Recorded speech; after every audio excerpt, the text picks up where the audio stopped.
Pasensya na mga anak. Ito lang ang nakaya natin. Okay lang po, Nay. Anong okay lang, kuya?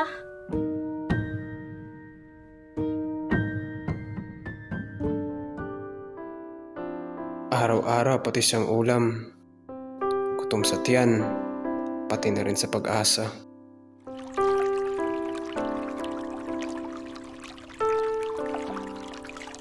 Hoy Arnel, yabang mo ah. Kala mo yayaman ka sa mag-aaral.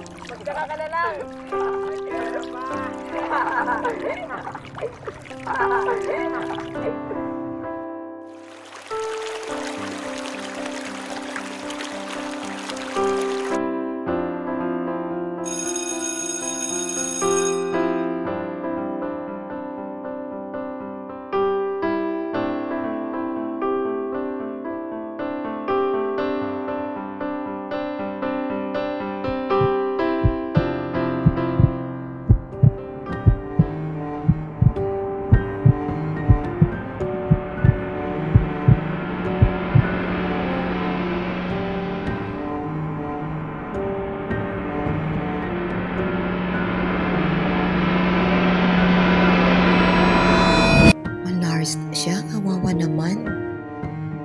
Gustong matuto, pero di kaya ng gutom na katawan.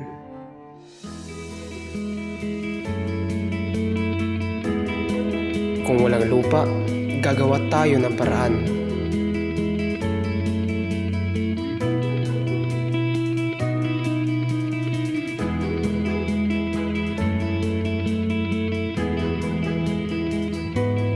Pwedeng tumubo ang pag-asa kahit sa basurahan.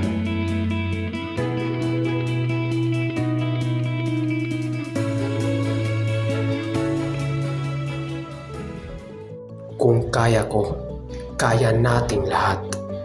Kapag nagtutulungan, may aanihin ang lahat.